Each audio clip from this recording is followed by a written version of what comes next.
Good morning, students.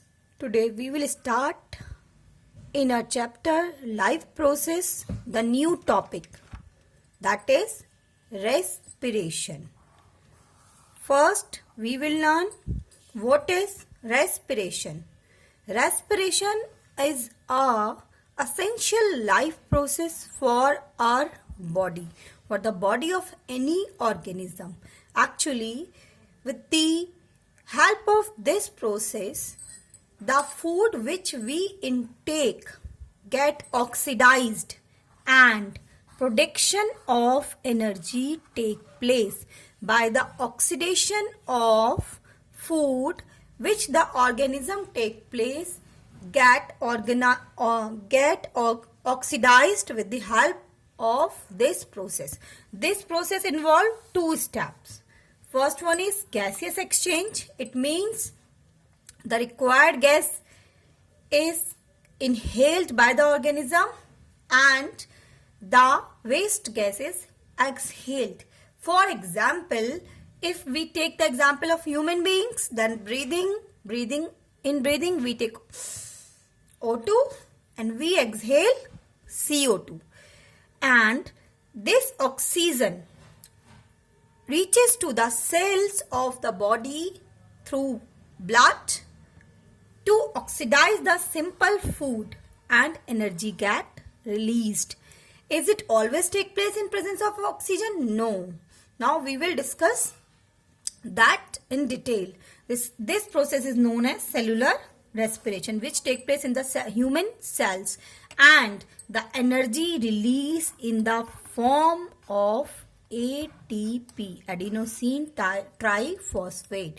This is known as energy currency. This is known as energy currency.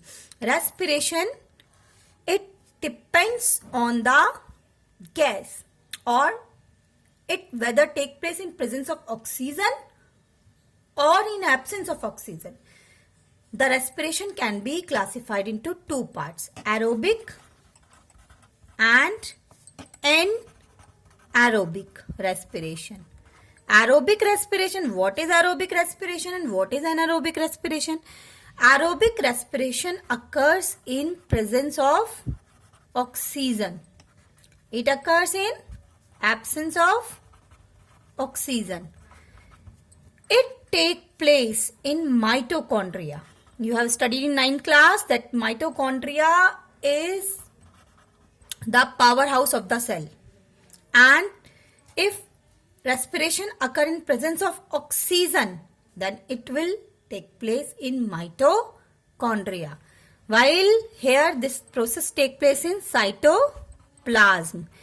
The end products, if we see the end products here, they will be energy plus carbon dioxide plus water, while here it may be alcohol, ethanol, or lactic acid. Aerobic respiration produces more amount of energy, while anaerobic produce lesser amount of energy. Now we will discuss that which food particle or which component of food get oxidized to produce energy.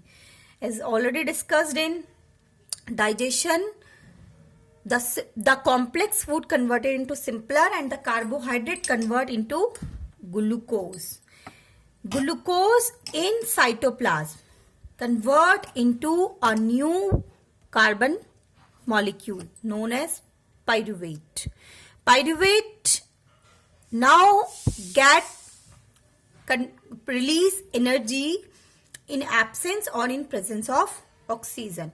Here in yeast cell, in absence of oxygen, respiration take place, hence it is anaerobic. And what will produce? Alcohol plus carbon dioxide plus energy. This energy will be very less.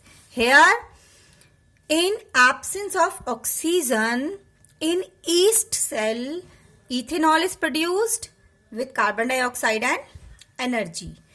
Now, if this glucose again convert into pyruvate in the cytoplasm, and because of lack of oxygen, anaerobic respiration take place in the body of human beings.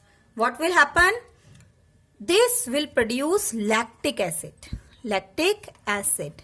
For example, if we are dancing or we are running, then we require lots of energy, and the oxygen is not only sufficient to produce energy. Hence, this respiration starts in our muscles.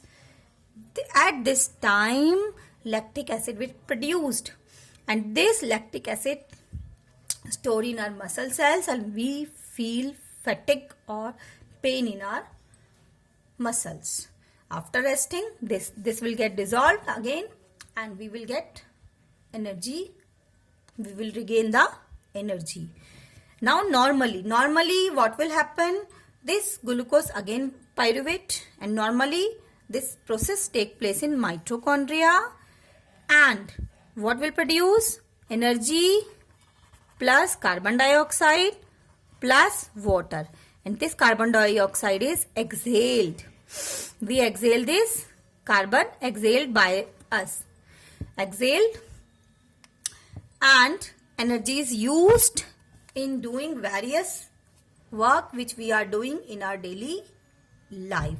In this way, breakdown of glucose take place in our body or in the body of any organism. It may be aerobic, anaerobic. Aerobic in presence of oxygen, anaerobic in absence of oxygen. And again the respiration. What is respiration? It consists of two processes. One is gaseous exchange, O2, CO2. And second one is breakdown of simple food to release energy. This is known as cellular respiration. Thank you, students.